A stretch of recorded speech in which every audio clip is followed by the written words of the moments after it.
Now I'd like to talk you through solving simultaneous equations with a TI 83 or 84, and I'm going to show you on this simulator here. So when you turn your calculator on, I'm going to clear this. These are our equations here. Minus 6i1 plus 4i2 equals negative 2. 4i1 minus 5i2 equals 6. To solve this, we're going to use our matrix function on the TI 84. So to do that, you want to go to Second and choose Matrix. This brings up several that we can choose from, so you just want to pick one. I'm going to arrow key and use V on this one. And then you want to arrow key over to the Edit. Actually, now I'll choose B. Sorry about that.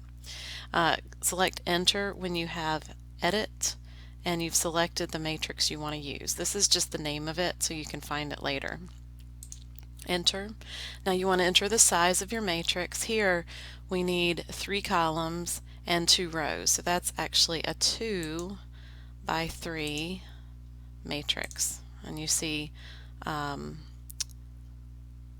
when you finish, you should have 2 rows by 3 columns, just like we have in our equation.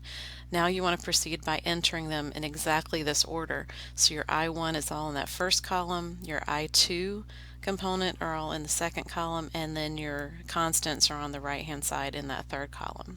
So I'm going to do negative 6, enter, 4, enter, negative 2, enter for that first equation. Again, pay attention to those negative signs, they're important. 4, enter, negative 5, enter, 6, enter. Now you've entered the equations in your matrix as you've shown, and now that you have done that, we're already down here on step 4. You can do second and quit. You have entered it into your matrix. Now we're going to solve the matrix. So you want to go second, matrix. Now go over to Math and scroll all the way down till you see RF right here. Enter that. Now it's going to ask you for the matrix you want it to solve. So go to second, matrix again, and go down to B. Hit enter. It adds B to your statement here for RF. Close your brackets and then click enter. So what you get is this solution matrix where if 1 is in that first column, remember that's our I1 column. So 1 in the I1 column means that I1 is negative 1 amp.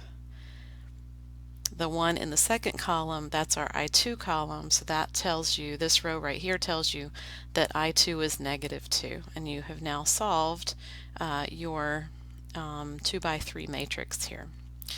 The same procedure works if you have 3 unknowns. You can do a 3 by 4 matrix in exactly the same way.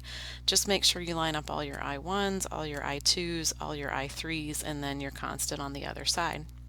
And you can practice this and use these instructions and try to solve your own equations.